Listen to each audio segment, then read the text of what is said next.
जब तक अपने इच्छा के मुताबिक हो, अपनी धारणा के मुताबिक हो, तब तो बहुत उल्लास रहता है।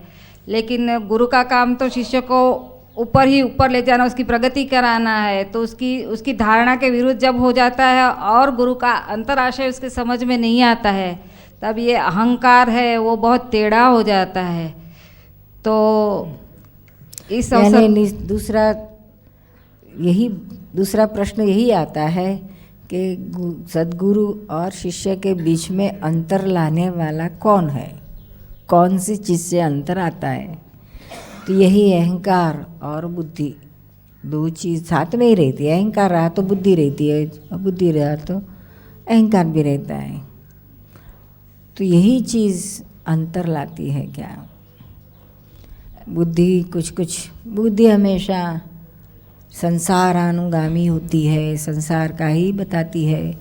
गुरु के बात में कोई भी चीज़ बुद्धि बताएगी तो वो संसारी चीज़ ही बताएगी।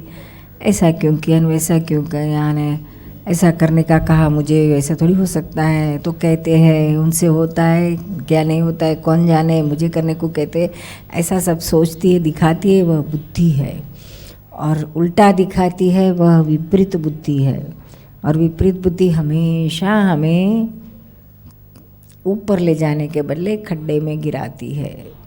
उसका तो ध्येय ये है। तो ये गुरु के बीच में बुद्धि ना आए। संसार में कहना बुद्धि को हक, जहाँ जाना है वहाँ जा, लेकिन एक घर तो चुड़ैल भी छोड़ती है। तो उसको कहना कि यहाँ सद्गुरु के पास मत आ बीच में। कभी कभी ऐसा भी महसूस होता है कि बुद्धि तो यानी अहंकार और बुद्धि दोनों समझते तो हैं कि यही सही है, सब कुछ सही है, संसार में भी उसे कहीं मज़ा नहीं आती है ऐसे देखने में। लेकिन ये जो मन है ना, वो जैसे जड़ जैसा होता है ना, तो उसको जो बड़बड़ करने की आदत होती है वो भी बोलते जाता है। ऐसा हो सकता है क्या?